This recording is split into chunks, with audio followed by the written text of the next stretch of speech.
Vítam vás pri tvorbe nového podcastu o realitách s názvom Človečina v realitách. Prevádzať vás budem ja, Dominika.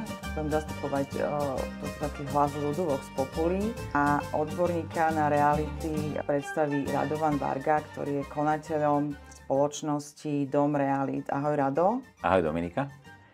A ja začnem tak z ostra.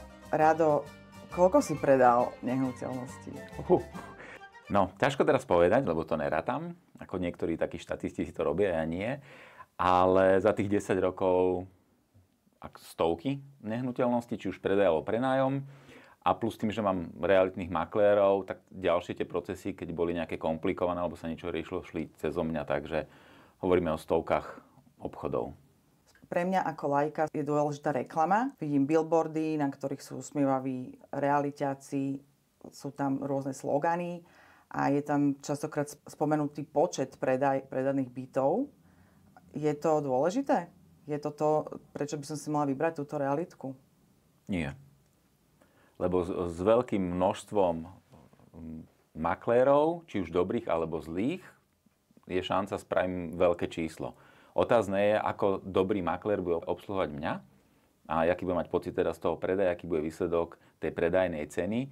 Takže je to skôr o nejakej kvalite a aj to, koľko času tomu venujú. Keď je maklér, ktorý to robí popri materskej alebo maklérka, tak má menej predajov, ale stále to môže byť na veľmi vysokej úrovni. Rado, ty si v realitách už 10 rokov. Asi sa ti to páči. Hej, páči sa mi to. A bol by som aj dlhšie, ale bol by som 18 rokov, keď ma prijali do realitnej kancelárie. Si pamätám, v roku 2008 som bol v takej známej realitnej kancelárii a nezobrali ma ani ako za makléra. Takže potom prišlo nejaké obdobie správy bytov, ale tiež to súviselo s nehnuteľnosťami. Tam som sa celkom dosť naučil aj pracovať s ľuďmi. A potom som zase okúsil ten realitný svet, či sa mi to nepodarí. A vidíš, no dneska som 10 rokov v realitách, mám svoju realitku a svojich maklérov a život je krásny. Ale mohol by som povedať, že môj prvý obchod, ktorý som realizoval, skončil absolútnou katastrofou. Môj prvý realitný obchod bol, keď som kúpoval nehnuteľnosť. Nepoužili sme realitku, nepoužili sme právnika, použili sme použitú zmluvu. Prišiel som o 25% kúpnej ceny. Akurát v nesprávnom čase, keď sme si zobrali nejakú mladomanželskú pôžičku, čiže celé zlé. A to je aj jeden z dôvodov, prečo treba mať niekoho, kto sa v tom vyzná, čo robí, aby ste buď nepredali lacnejšie, alebo neprišli samozrejme o veľké financie. Takže vlastne tvoja osobná skúsenosť ťa možno priviedla k tomuto biznisu? Nepriviedla, ale teraz na to spomínam, že keby som vtedy zavolal do toho procesu nejakého právnika, tak by ma to nestalo. Poďme si povedať niečo o našom názve. Človečina v realitách. Prečo človečina? To ma tak napadlo, že to bude vystihovať asi tieto naše podcasty. Ja mám rád tú človečinu v práci, v ľuďoch a prišlo mi to také výstižné, že nebude to vyslovene nejaká odborná téma o perfekcionalizme a paragrafov a podobne, ale má to byť pre takých bežných ľudí, ktorí možno niečo tušia, možno netušia, ale mali by pochopiť, prečo predávať možno cez realitnú kanceláriu, čomu sa vyvárovať, aj keď nebudú, dajme tomu, predávať cez realitku, ale má to byť podané takou jednoduchou formou, ako keď Jano s Ferom si sadnú na pivko. Tento podcast je určený v podstate všetkým, ktorí majú záujem predať nejakú nehnuteľnosť. Prečo by mali ísť cez realitnú kanceláriu? Prečo by nemali ísť po svojej osi? No, tých dôvodov je dosť, čiže možno je to na jeden celý podcast, ale keď spomeniem tie hlavné body, ľudia si myslia, že vedia, ako to urobiť, možno si spravia pekné fotky, vyhodia inzerát a tým pádom si to asi povedia, že to stačí. Takže vlastne náš podcast je aj o pomoci ľuďom. Nech radšej nejdu na vlastnú päsť, pretože je to predsa len náročné. Asi na vlastnú päsť predávať byt. No, tento podcast je vyslovene o pomoci, aspoň ja to tak vnímam, preto je to aj tá človečina v realitách. Myšlienka moja je vždy pomôcť klientovi získať maximálnu cenu za tú nehnuteľnosť. Hej. V podstate na to myslím celý ten proces. Čiže ja pomáham, beriem za to samozrejme nejakú odmenu, ale tá pridaná hodnota je, že robím to tak, ako by som to robil pre seba, niekedy možno ešte lepšie a kvalitnejšie, Čiže áno, toto je o pomoci, aby sa tí ľudia zorientovali, čo robiť, čo nerobiť. To si povieme buď dnes, alebo potom v ďalších podcastoch. A je to naozaj zaujímavé, keď človek viac počúva a nemá nad tým rukou, že aha, tak toto je dobrá rada na zlato. Všetci realiťáci na mňa pôsobia tak, možno nie všetci, ale väčšina veľmi tak uhladenie a veľmi vyleštenie a navoňanie. A tak trošku sa ich človek možno aj bojí. Prečo tak vyzerajú? Ty tak nevyzeráš. Ďakujem. Ja tomu tiež presne nerozumiem, prečo je to tak, že tá kultúra je tam taká naleštená. Presne si to viem predstaviť. Aj z nového bývania máte tie dosky, je tam napísané niečo, kravata, sáčko a teraz idete vystresovaní na nejaké stretnutie a mňa to nejak neláka, nikdy som taký nebol. Zase sa mi vynorí jedna spomienka. Prišiel som na náber nehnuteľnosti tu v Petržalke a pán prvé, čo povedal, že vy nemáte sako a kravatu? A teraz som zostal taký zaskočený a nie, ako ja to nemusím. A on mi povedal, že chvála Bohu. Takže veľmi ma to vtedy tak aj povzbudilo, potešilo, odtedy sme urobili x obchodov s týmto pánom, keďže mal viac nehnuteľností a dodnes sme v kontakte, čiže je to super. A nie každému vyhovuje typ ako ja, ale nie každému vyhovuje typ sako, kravata, napätá, vyslovene odborná situácia, alebo tie stretnutia, ktoré tak pôsobia a potom aj tí ľudia bývajú takí napätí, nervózni a celý ten proces mne nepríde moc taký ľudský. A mám pocit, že tí ľudia sa až boja niečo maklérovi povedať, lebo tí makléri sa tvária ako majstri sveta a vyslovene si rozkazujú a určujú podmienky a pritom prioritou je predávajúci, lebo ten nás vlastne platí, aj keď je na to sa dá pozerať z dvoch strán.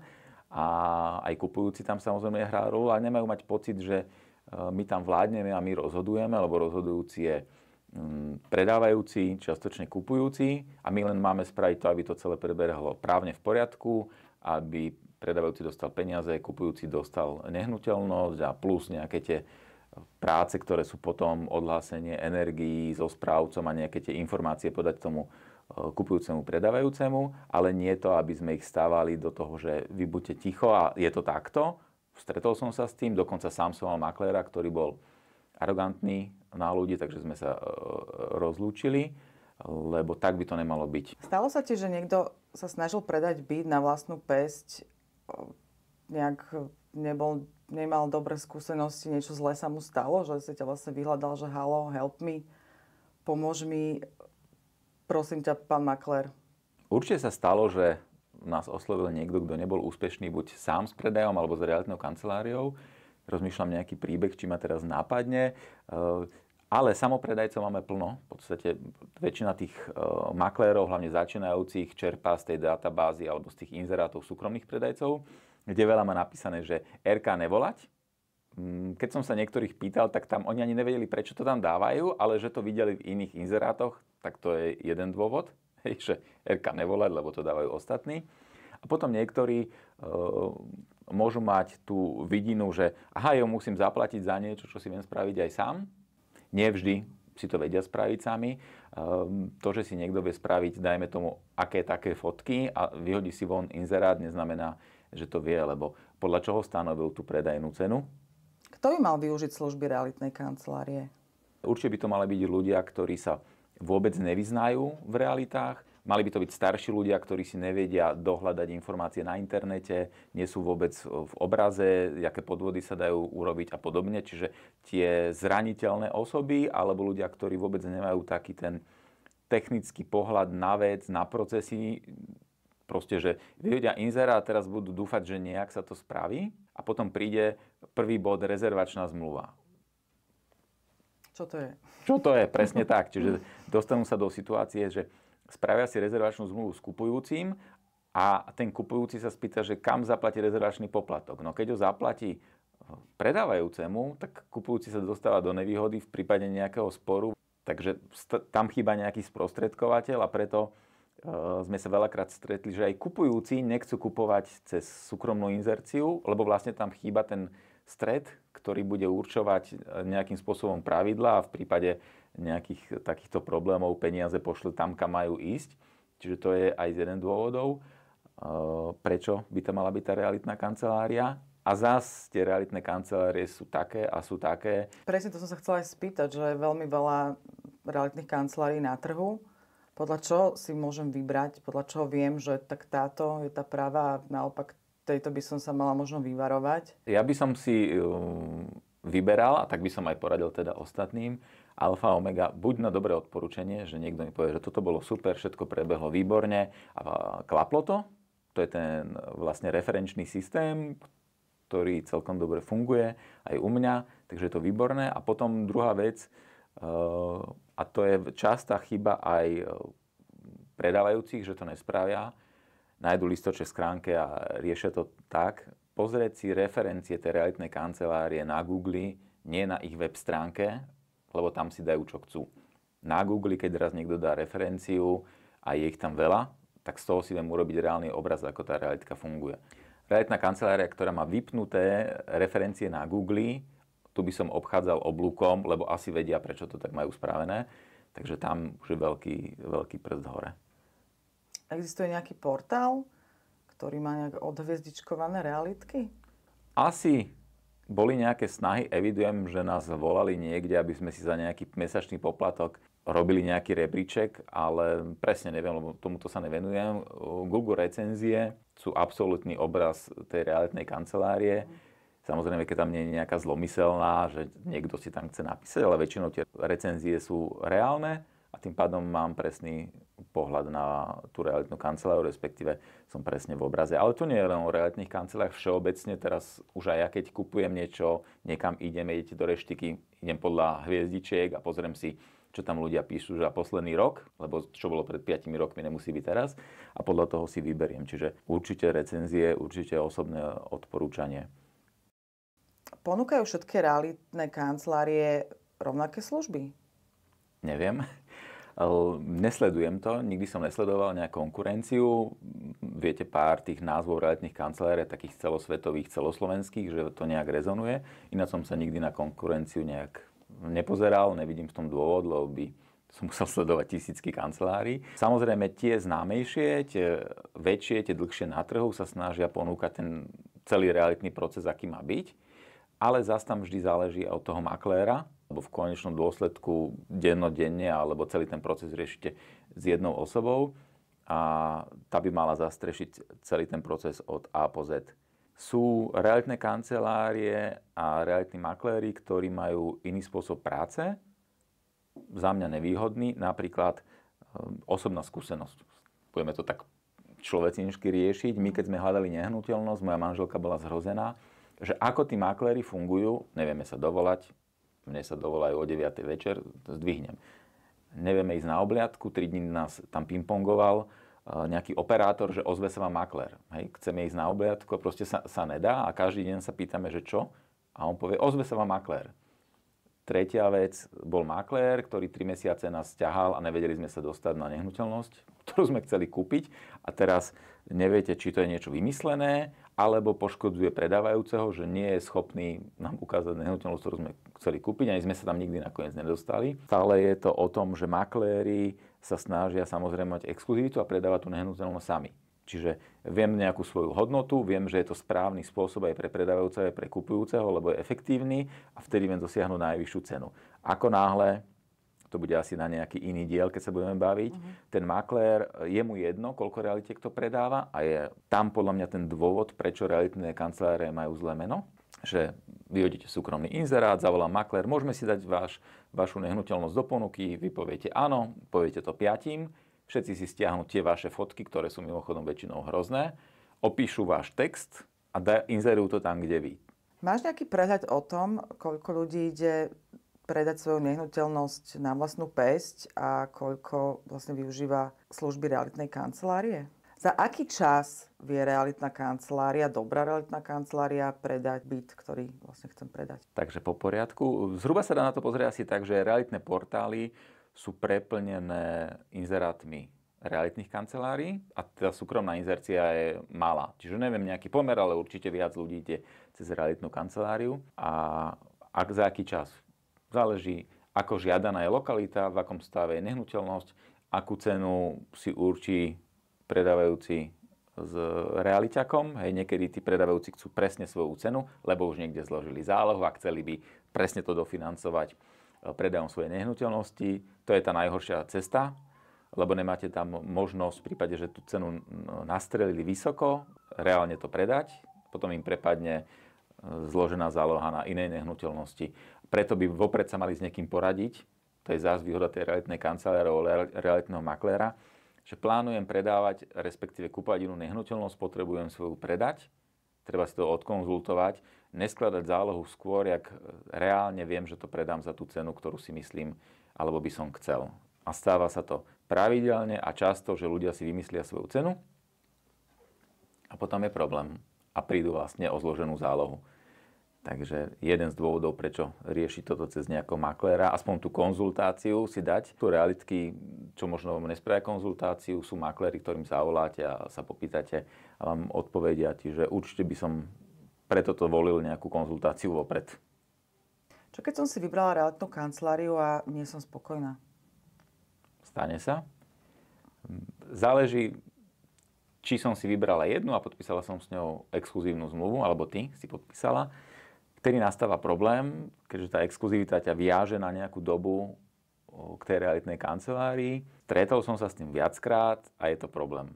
Vlastne, že neviem sa pohnúť a nie som spokojný, lebo nedodáva tie služby, ktoré som očakával. A je to nepríjemné. Veľa realitiek, asi teraz, keď si to niekto vypočuje, nebude nadšených, ale ja nepodpisujem exkluzívne zmluvy skoro 10 rokov, lebo presne mi príde, že keď mám dobré služby, mám dobrý servis, ľudia sú so mnou spokojní, prečo by odišiel do inej realitnej kancelárie? Keď není spokojný, nech odíde. Prečo ho mám držať na silu? Nevidím zmysel tej exkluzivity. Hej, že máme nejakú dohodu o spolupráci, ja vám predám za takýchto podmienok a sme dohodnutí. Prečo to viazať, že nie si spokojný, nevieš odísť? Teraz sa spýtam tak opačne, vlastne naopak. Spýtam sa, vyberáš si ty svojich klientov? Už sa stalo, to je dobrá otázka. Áno, vyberám si klientov. Dokonca niekedy sú zaskočení, keď poviem, že najprv dáme kávu a potom sa rozhodnem, či budem pre vás predávať. Takže to také nečakané.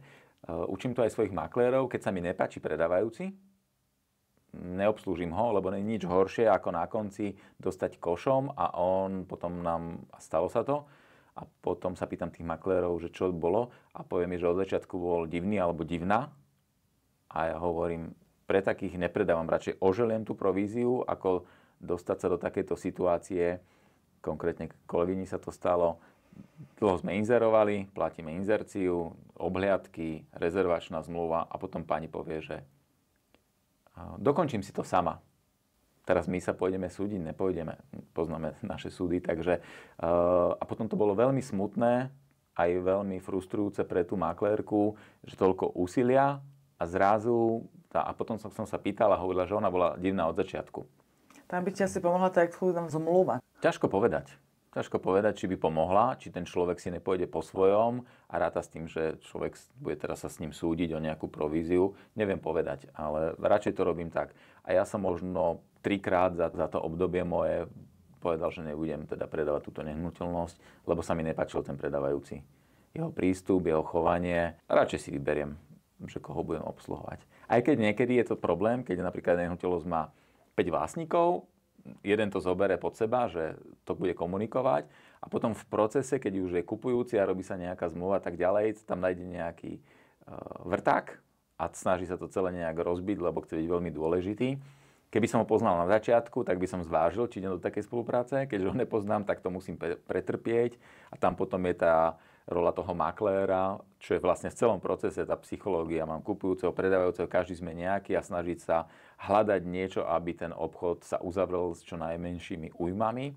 Úplne ideálne, aby boli všetci spokojní. No. To bol môj ináč prvý obchod, bol taký, že pri odovzdaní nehnuteľnosti ma nepozdravil ani predávajúci, ani kupujúci. To bolo celé zle. To bol môj prvý obchod, ktorý mi dal takú facku, že... Hej. Ale neodradilo ťa to? Nie, ale pamätám si, jak som si hovoril, že ak to bude takto pokračovať, tak reality robiť nebudem, lebo necítil som sa ja v tom ako vidník. Boli tam iné okolnosti, prečo jedna aj druhá strana si robili problémy a ja som bol v strede a zožral som si to naplno. Tu práve prichádza na rad tá človečina. Realitný biznis je veľmi o tej človečine, ale aj takej, nie tej pozitívnej, ale aj tej negatívnej. Skrátka musíš vedieť korčulovať medzi ľuďmi, medzi ich náladami. Stalo sa ti niekedy, že si musel absolútne zmeniť prístup svoj? Stalo, samozrejme. Tí ľudia sú veľmi rôzni a niekedy to je veľmi dobré. Niekedy je polovica veľmi zlá a polovica veľmi dobrá a hľadáme tam tú strednú zlatú cestu a niekedy to vie byť akože dosť náročné a niekedy to je také, že si ani nevšimnete, že sa zrealizoval obchod, ak to išlo totálne všetko ľahko. Ľudia to majú radi, ale hej, stáva sa, že ľudia sú všelijakí, majú všelijaké svoje problémy, nálady a ono sa to prenáša potom do obchodu a keď sa im niečo tam kazí a potom sa snažia z toho vykorčulovať alebo hodiť niečo na vás. Sú tam aj také zmeny, že ste úžasný, najlepší, všetko funguje. Potom im niečo nevidie napríklad vo financovaní a zrazu sa zmenia o 180 stupňov a je to veľmi zaujímavé potom sledovať tých ľudí, že doteraz bolo všetko OK a zrazu, keď im niečo nevyšlo, idú hádzať vinu na vás, takže sú tam také pikantné príbehy k tomu. Ale ty asi máš rád ľudí, ináč by si to nemohol robiť. Mám rád prácu s ľuďmi, áno. Mám rád aj túto prácu, lebo to tak baví. Ono je to stále vlastne to isté, ale vždy je to iné. Nespočetne veľa tých príbehov, ktoré počúvame na obhliadkách, na náberoch, proste to je neuveriteľné. V telefóne mám 7800 kontaktov, čiže tých ľudí som stretol neurekom a s každým nejakým detailom napadne nejaký príbeh, lebo ono sa vždy niečo zamotá, niečo sa stane. Ale tá človečina stále tam má prerážať a tá realitná kancelária má doručiť ten výsledok, aby predávajúci mal peniaze, kupujúci mal odovzdanú nehnuteľnosť. Čo by si odporúčil človeku, ktorý práve možno teraz niečo zdedil a je nútený predať? Aký by mal byť jeho nasledujúci krok? Nasledujúci krok, popatrať po známych, že či predávali nejakú nehnuteľnosť, či tam bol nejaký maklér, ktorý vyčnieval, s ktorým boli veľmi spokojní a ten proces bol výborný a na ňo sa obrátiť a skonzultovať, že čo robiť teraz. Ak takého nemá, samozrejme ísť na internet, vygoogliť si realitné kancelárie v jeho okolí a dať si nejaké stretnutie a porozprávať sa, že čo ma čaká a prečo. Nepozerať na to, že tam je nejaká provízia. Keď nechce investovať toľko do provízie, tak sú aj lacnejšie realitné kancelárie, čiže neotvoriť si hneď nejakú najväčšiu celosvetovú sieť, kde majú brutálnu províziu a vám to zlomí krk, tak idem a hľadám si, oslovím si 3, ale vždy vybrať len jednu, lebo 5 realitných kancelárií nedokáže lepšie predať nehnuteľnosť jak jedna. Takže by som ešte odporúčil jednu vec. Idem predávať nehnuteľnosť, poviem v Petržalke, otvorím si inzeráty v Petržalke, pozriem si inzeráty, ktoré ma zaujímu, ktoré sú pekne spracované, čiže viem, že tá realitná kancelária si dá záležať na tom. Viackrát som sa stretol s extrémmi, že je inzerát aj odfotený záchod s otvorenou doskou ako titulná fotka. Takže ak uvidím takú realitnú kanceláriu, predsa nepôjdem si tam volať, že či mi pomôže predať. Hej? A to je chyba aj predávajúceho, že ani nevie, jak sa to inzeruje a toto nechá, aby mu kolovalo po internete. No a mám to dokonca odložené niekde v počítači. A nebolo to raz. Čiže raz by som to chápal, že niekto sa ale hnusnú fotku si dá ako titul, že predám nehnuteľnosť. Pozriem si, táto realitka má dobre spracovanú inzerciu, pekný text, pekné fotky. Volám. Sme na konci úvodného dielu. O čom bude ďalší diel? No, v ďalšom dieli by sme mohli sa venovať maklérom a ako funguje maklér. Veríme, že sme vás presvedčili o tom, že realitná kancelária je pre vaše dobro. Ak rozmýšľate nad predajom nehnuteľností, zvážte spoluprácu s nejakou realitnou kanceláriou vo vašom okolí. Možno tam bude aj dom realit. Ďakujem za pokec a vidíme sa na budúce. Teším sa.